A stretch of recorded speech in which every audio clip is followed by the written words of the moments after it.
Ladies and gentlemen, it is your friend Mike Brady from Oceanliner Designs. If I told you that RMS Carpathia had sails, you would probably think that I'd lost my mind. But it's completely true. Carpathia is one of those ships that we all know of, but it's also one of those ships that we don't really collectively know a whole lot about. So I just finished drawing the ship. I thought it would be fun to maybe give you a little bit of a tour around and show you some of Carpathia's design secrets.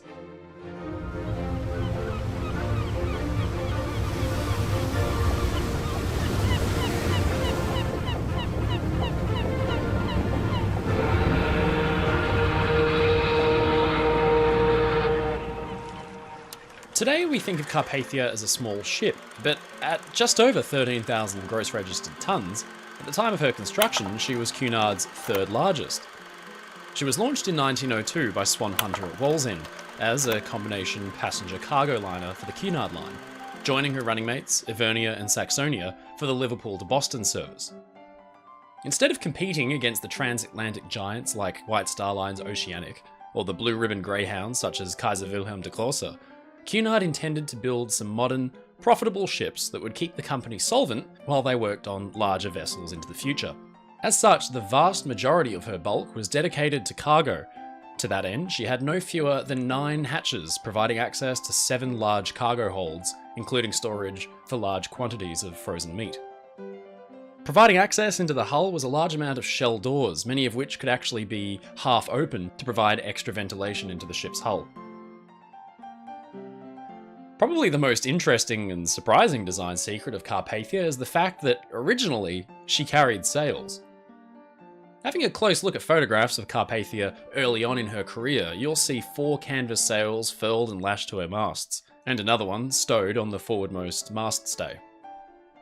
Plans of Carpathia's Swan Hunter-built running mate Ivernia show that she was originally rigged to carry auxiliary sails in a similar arrangement.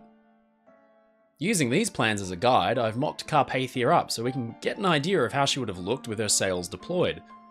You'll notice that they aren't very big. These are called staysails, and it's unlikely that they provided much in the way of propulsion. Instead, they could be deployed in rough seas to quell rolling and make the ship slightly more stable. In theory.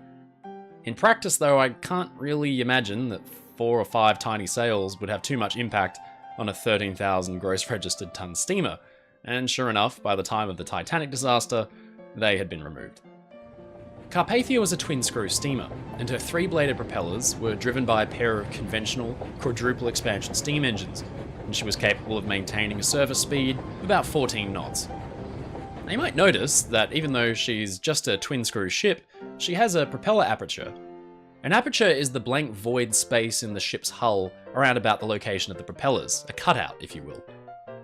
This makes a lot of sense on a triple screw ship like Titanic, where space would need to be made for a central propeller. But why would you need a cutout on a ship with only 2 screws? Turns out that this was actually a fairly common practice on early twin screw ships, and it has a lot to do with the age-old battle maritime engineers have had with propeller efficiency and vibration.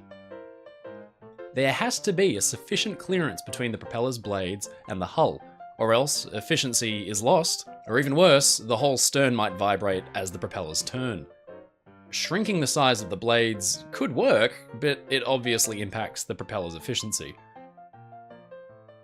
Instead, providing an aperture or cutout where the blades pass close by the hull provides a happy compromise, so that passengers aren't shaken out of their beds. You'll notice 2 shades of red on Carpathia's lower hull. Cunard Line was in the practice of applying what is known as a boot topping to the paint scheme of their passenger liners. At the time, ship's anti-foul derived its dull red colour from the copper oxide, which was toxic to marine growth and therefore applied to the underside of a ship's hull.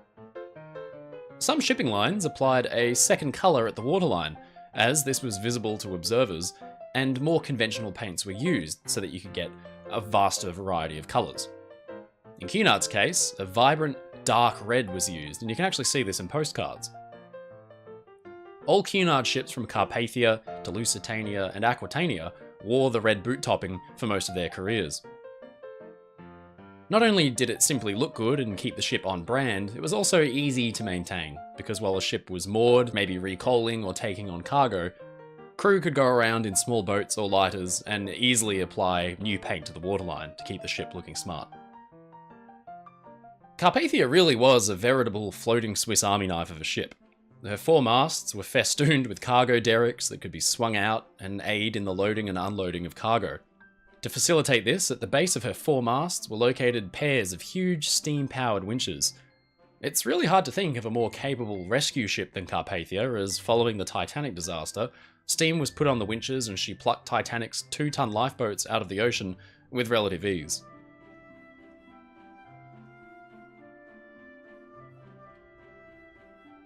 Carpathia was built and launched so early in the 20th century that communication at sea was largely done through the use of lamps, flags, and rockets. But soon into her career, a new invention revolutionized the way vessels could speak with each other. This was without a doubt the most important change to Carpathia for her entire career. She received a Marconi wireless system, and a special deckhouse was built on top of the after second class smoking room. This small structure included the wireless office and a silent room which housed the machinery, and the transmitter aerial was strung from the second mast to the third and then to the fourth. It was in this office that wireless operator Harold Cottam first received Titanic's distress calls and raced to the bridge. Curiously, I couldn't really find any evidence of there being convenient stair access to the wireless office. Instead, Cottam must have descended a ladder and then run up to the promenade deck towards the bridge. Carpathia's bridge was amended as a pair of wing cabs were added for shelter, and a semaphore telegraph and Morse lamp were added to bolster her communicative ability. Some of her officers' cabins were also relocated, and the officers' quarters beneath the bridge were built up, perhaps even to make space for additional first-class cabins below deck. By 1918, the height of the First World War, Carpathia was serving as a troop transport, sailing largely in convoys. She was painted in a striking dazzle paint scheme, but her configuration largely remained unchanged. As a result of Titanic's sinking, Carpathia's own lifeboat complement, which was originally fairly pathetic, was boosted, with the number of boats kept aboard effectively doubled, and around 11 Engelhardt collapsibles being added to boot. Her stern changed as well, as the roof of the steering engine room located on the poop deck was enlarged, and 2 stacks of 3 collapsible boats were placed on top, with a pair of additional radial davits. Importantly though, to defend her against any surfaced enemy submarines, a single 4.7-inch gun was placed at her stern, which must have had a fairly limited arc of fire. Unlike massive liners such as Olympic or Mauretania, Carpathia could not rely on her speed to save her, and sadly she was torpedoed and sunk by the German submarine U-55 in 1918. The valiant hero ship, which had saved the passengers of the Titanic, settled by the head and sank after 2 hours of taking on water and having received no fewer than 3 torpedo hits.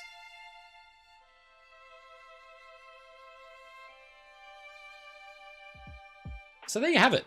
It's a sad end to Carpathia, although maybe a little fitting that she was lost in the line of duty. If you found this video interesting or you learned something new about Carpathia, please go ahead and let me know in the comments section. I'll do my best to read and respond to as many of them as possible. If you haven't subscribed already, please go ahead and do so. The more of you that subscribe, the more people get to see my content and maybe learn something new about ships, such as the fact that Carpathia had sails. I still can't get over that one. As always, thank you so much for watching, stay safe, stay happy, and I'll see you again next time.